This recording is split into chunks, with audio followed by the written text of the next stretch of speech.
aya mahirwe ndagusabye ntazongere kugucika. Iyo mu gitondo ubyutse uhita upanga kwigira muri gahunda zawe, nyamara aba ari amahirwe adasanzwe, aba ari ubuntu wongeye kugirirwa.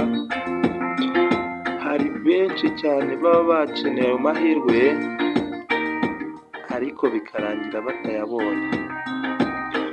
Kuba ushobora gukanguka uri muzima si uko hari ikiguzi uba watanze, si uko uba uri mwiza, si uko uba wakiranutse, si uko hari abantu benshi uburusha uburangare, ariko Imana kuba iguhaye amahirwe yo kubona icyo gitondo, jya ubanza ukamwishimire, usenge, uyisabe no kukurinda uwo munsi.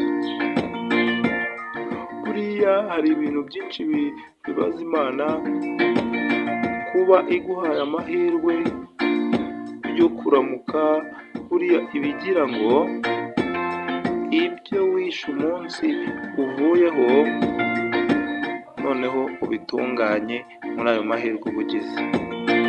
Ariko ikintu kibabaza Imana ni ukuntu umuntu aba yarapanze imipango mibi agatindwa no kubona bukeye ngo ya migambi yongere ayisubizemo, cyangwa se yongere nyine ayikomeze. Niba hari imigambi mibi yari afite, Imana imuhaye kuramuka kugira ngo yikosore.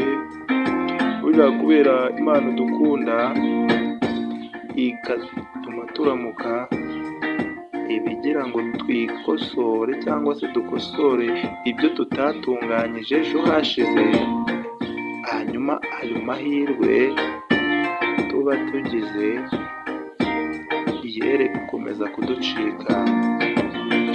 Imana nta muntu yanga, kandi ibigira ngo ubugingo bwa buri wese ibukize.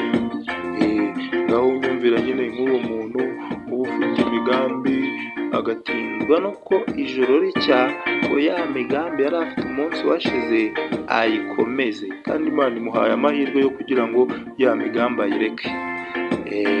Ibintu rero bibaza Imana. Buriya nyine biravuga ngo hari icyo Imana yadushigarije, ngo ni ukugira ngo dutunganye ibidatunganye. Aya mahirwe ni amahirwe akomeye cyane.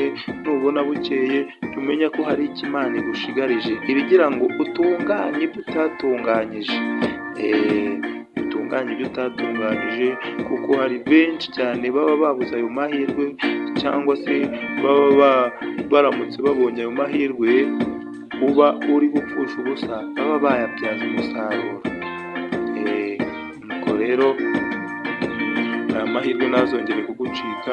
Nujya ubyuka jya ubanza utekereze, wumve ko kuba wowe ugiriwe uwo mugisha atari uko hari icyo urusha abandi, atari uko hari icyo urusha abatagize ayo mahirwe. Kandi buri joro buri gihe hari abaryama ntibabyuke, ariko wowe kuko wagiriwe amahirwe, jya utekereza urebe, wisubiremo urebe ibyo wakoze umunsi washize, maze urebe aho wafutamye n'aho wakosheje, ubundi ubikosore.